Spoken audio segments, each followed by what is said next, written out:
adalah salat sunnah yang sangat dipegang kuat oleh Nabi SAW. Asyaddu mu'ahadatan. Ya. Likulli syai'in, bahwa segala sesuatu minan nawafil yang termasuk salat sunnah, asyaddu mu'ahadatan, yang sangat dipegang kuat oleh Nabi SAW, yaitu 2 rakaat sebelum fajar, rakaatul fajar. Saya ulang. Di antara salat-salat sunnah, nawafil, khususnya yang menyertai salat fardu, yang sangat dipegang kuat oleh Nabi SAW, maksudnya hampir tidak pernah ditinggalkan dalam hidupnya. Ya, dalam keadaan apapun, itu salah satunya adalah 2 rakaat sebelum subuh. Nah, yang kedua ini seakan memberikan isyarat, tahan sebentar.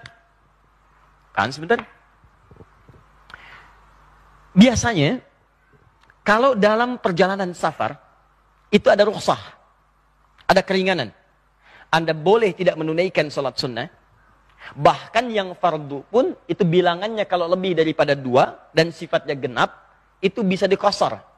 Ya, dikurangi menjadi 2 rakaat. Dengan syarat, bilangannya genap dan lebih daripada 3. Kalau 2, tidak bisa kemudian dikurangi kembali. Misal, zuhur, asar, isya, 4, itu boleh jadikan 2. Maghrib 3, tidak bisa dibagi 2. Karena tidak ada orang sholat 1,5. Ya, 1 rakaat dan setengah lagi ruku, salam, tidak bisa. Maka yang bisa itu hanya zuhur, asar, kemudian isya. Jika Anda ingin mengurangi itu karena perjalanan tertentu, namanya dikosor. Saat Anda mengkosor itu, teman-teman sekalian, jadikan yang 4 jadi 2. Saat menjadikan 4 jadi 2 itu, bahkan Anda tidak menunaikan sholat sunnah pun tidak ada masalah. Yang paling luar biasa disebutkan di hadis riwayat Al-Bukhari, kalau Anda sedang sakit, bahkan dalam perjalanan, tidak mampu mengerjakan yang sunnah itu, bahkan sholatnya dikosor, bahkan dijamak, jamak kosor, itu pahala sholatnya, termasuk sunnahnya, tetap dituliskan sempurna. Hadisnya berbunyi, "Idza maridal abdu aw safar, kutiba lahu mithla ma kana alaihi muqiman sahihan." Kalau ada seseorang sakit atau sedang perjalanan, kemudian tidak bisa menyempurnakan amalan seperti kebiasaannya. Biasanya sholat sunnah dulu, misalnya zuhur, 2 rakaat sampai 4 rakaat. Kemudian sholat setelah zuhur, sunnah lagi. Ini Anda mau ke Bandung, macet. Istirahat di kilometer 57. Sampai di situ Anda duga ke Bandung akan macet lagi sampainya maghrib. Anda jamak menggabungkan 2 sholat yang dekat. Zuhur dengan asar digabungkan, kosor, kurangi jumlah bilangannya. Zuhur 2, asar 2. Begitu Anda kerjakan zuhur 2, asar 2, Anda tidak kerjakan sholat sunnahnya. Karena yang fardu aja dikurangi, masa Anda kerjakan yang sunnah juga? Ya. Nah, maka ketika Anda kerjakan 2 yang zuhur, 2 yang asar, itu pahalanya tetap dituliskan dengan sholat sunnahnya sempurna semuanya. Dengan catatan Anda terbiasa menunaikan sholat sunnah sebelumnya. Jadi kalau Anda tidak terbiasa menunaikan sholat sunnah sebelumnya, yang dituliskan cuma 4 aja, 4 zuhur, 4 asar. Alhamdulillah akhirnya, walaupun tidak sholat sunnah dituliskan pahala sunnahnya. Alhamdulillah, belum tentu. Ya, kalau Anda tidak terbiasa sholat sunnah sebelumnya. Paham? Nah, tapi ada yang menarik, khusus untuk subuh, itu tercatat dalam kitab-kitab hadis, bahkan riwayat-riwayat yang sahih, untuk subuh Nabi tetap mempertahankan sholat sunnahnya. Ini menarik sekali. Kenapa? Ada 2 alasan. Yang pertama, memang sholat subuh itu sholat yang paling singkat, cuma 2 rakaat. Silahkan cek, zuhur 4, dikosor jadi 2, gitu kan? Nah, yang kedua ini yang paling menarik, karena banyak keutamaan-keutamaan di 2 rakaat sebelum subuh itu yang tidak ditemukan di sholat-sholat sunnah yang lainnya. Jika Anda kerjakan itu, maka Anda akan mendapatkan kemuliaan yang tidak ditemukan di tempat-tempat dan waktu-waktu lain, di waktu-waktu sholat selain subuh. Nah, apa 2 keutamaan ini, atau keutamaan-keutamaan dimaksudkan? Sebelum itu, saya garis bawahi dulu, artinya, kalau Anda sedang berperjalanan pun, sedang di perjalanan, sedang safar dan sebagainya, masuk waktu subuh, saking lama 2 rakaat ini, Nabi menjaganya. Kalau memungkinkan mengerjakannya, maka jangan tinggalkan itu. Sekalipun hukumnya sunnah. Paham? Bisa di airport, sudah tiba subuh, Anda nunggu.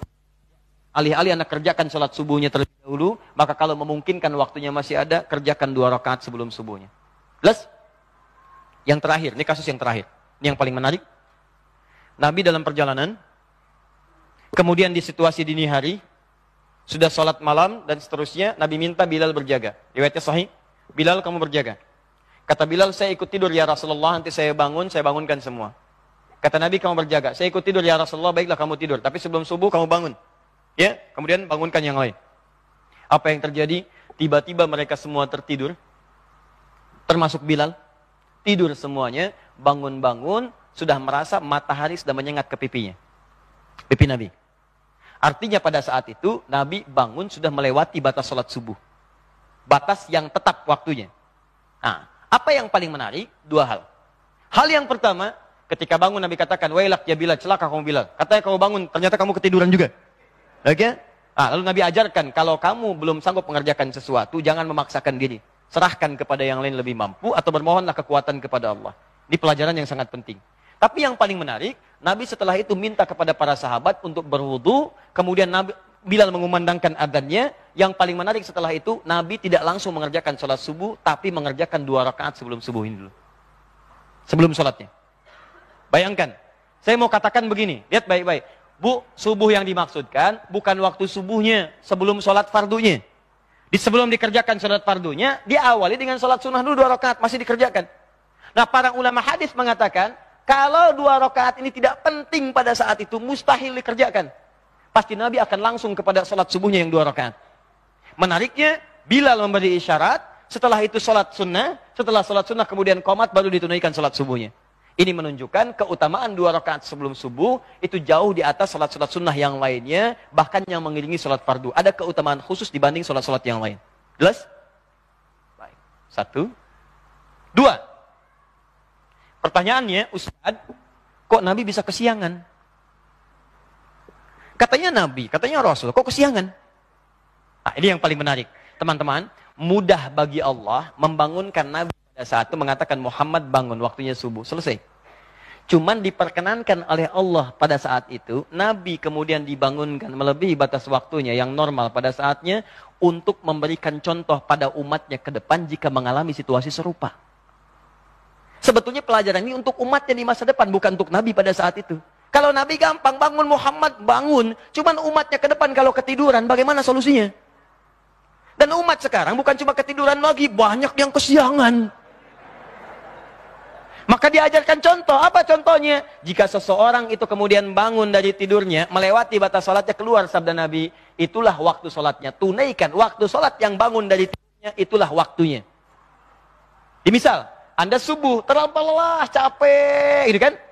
Ingat, bukan disengaja ya, bukan begadang, nonton bola misalnya, kemudian ketiduran. Sengaja, kemudian lambat subuh, itu dosa. Itu dosa. Tapi ada yang hal-hal yang kadang nampak dalam kegiatan yang tidak kita rencanakan.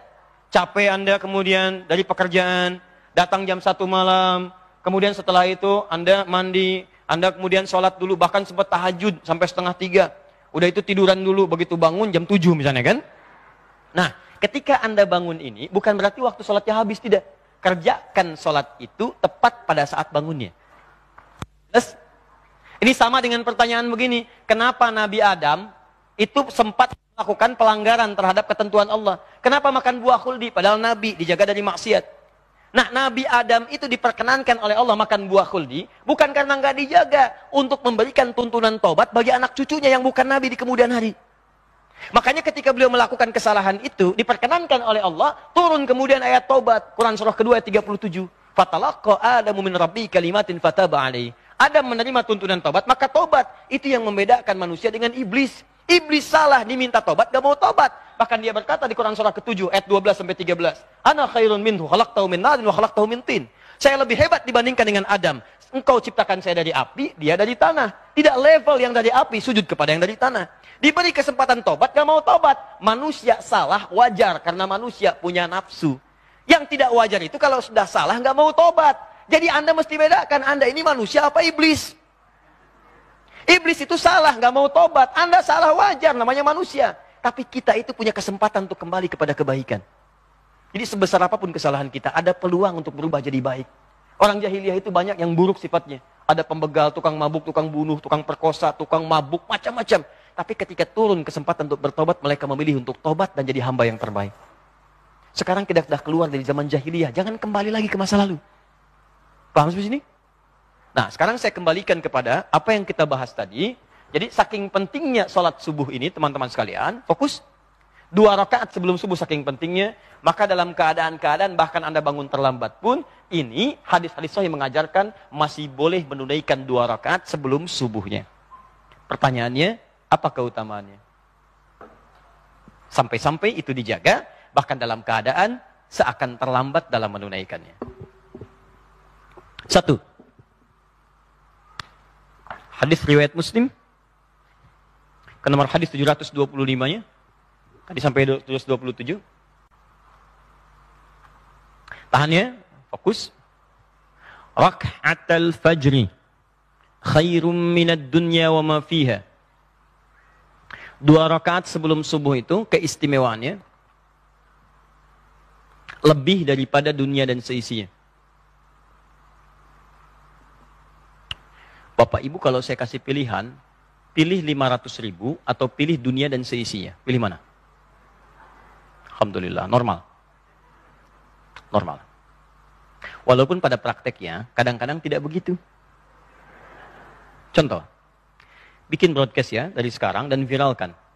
Ada satu pengumuman dari Masjid Nurul Bahri di Kelapa Gading, besok Jumat yang sholat subuhnya ditunaikan di Masjid Kelapa Gading, Nurul Bahri, dan mengikuti datang sebelum subuh, 2 rakaat sebelum subuh dikerjakan di Nurul Bahri, masing-masing akan dapat amplop 500.000. Sampaikan, terbatas 50 orang untuk sab pertama. 500.000. Baik. Pertanyaan saya, setelah pengumuman itu dibuatkan viral, kemudian menyebar, berapa jamaah yang datang ke sini? Pertanyaannya, sejak jam berapa jamaah datang ke sini? Subuhnya 4.25. Orang datang ke sini jam berapa? Jam 1, jam 2. Demi Allah saya katakan, nginap dari sore ini udah pada datang. Padahal itu cuma tulisan di bawahnya, contoh. Anda bayangkan? Di contoh aja, dikasih 500.000, diumumkan dari sekarang. Nginep sore-sore udah banyak ke sini.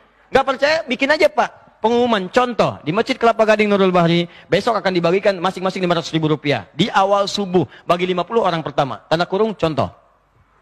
Atau nggak usah kasih contoh. Kalau Anda benar-benar berniat, silahkan cek. Berapa yang datang? 4.25 adzan subuh, mulai sore udah datang. Malam itikaf dan sebagainya. Wajah-wajahnya nggak pernah Anda kenal sebelumnya. Bikin pengumuman yang kedua. Siapa yang datang ke masjid lebih awal, di waktu subuh, menunaikan 2 rakaat sebelumnya, bahkan di masjid itu, nanti kami akan berikan dengan janji Rasulullah SAW, lebih daripada dunia dan seisinya. Al-Hadis, tuliskan di ujungnya. Pertanyaan saya, berapa yang datang ke masjid ini? Tuh, lihat tuh. Nah, sekarang, jadi Ustadz, yang dimaksudkan lebih daripada dunia dan seisinya ini apa? Apakah materi wujudnya atau yang lain wujudnya? Nah, ini yang perlu kita sadari sehingga kita punya pemahaman yang kuat tentang ini. Sampai-sampai Nabi pernah mengilustrasikan, kalaulah tahu tentang kemuliaan ini, bahkan orang akan mendatangi masjid atau sholat itu dengan merangkak. Merangkak itu ada dua pemahaman. Satu, saking padatnya orang datang sampai bergeraknya itu lambat. Ya, kan kalau orang lambat itu diilustrasikan seperti bayi yang merangkak, lambat geraknya, saking banyaknya, padatnya begitu. Ya. Yang kedua, ada yang mengatakan bahkan orang yang tidak mampu pun akan merangkak datang. Saking tahunya manfaat di balik itu. Yang pertama, yang dimaksudkan kata para ulama, makna yang pertama itu adalah terkait dengan pahalanya. Pahalanya itu lebih daripada dunia dan seisinya. Anda bayangkan nggak, teman-teman? Baca Quran aja, 1 hurufnya 10 kebaikan. Infak paling minimal 700 kebaikan. Datang ke majelis ilmu, mendapatkan pahala 700 kebaikan. Tapi kalau 2 rakaat sebelum subuh, langsung jumlahnya lebih daripada dunia dan seisinya. Bukan 10, bukan 20, bukan 100, bukan 700. Lebih daripada dunia dan seisinya. Maksudnya, susah ngitungnya. Banyak ya? Banyak pahala.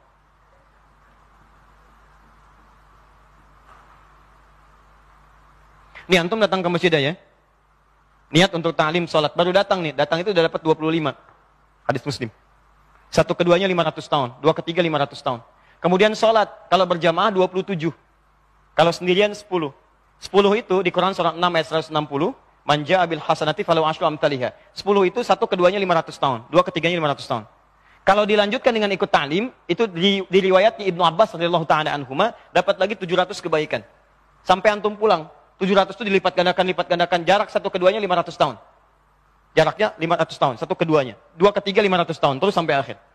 Tapi kalau Anda menunaikan 2 rakaat sebelum subuh, itu pahalanya lebih daripada dunia dan seisinya. Langsung tanpa hitungan, saking banyaknya.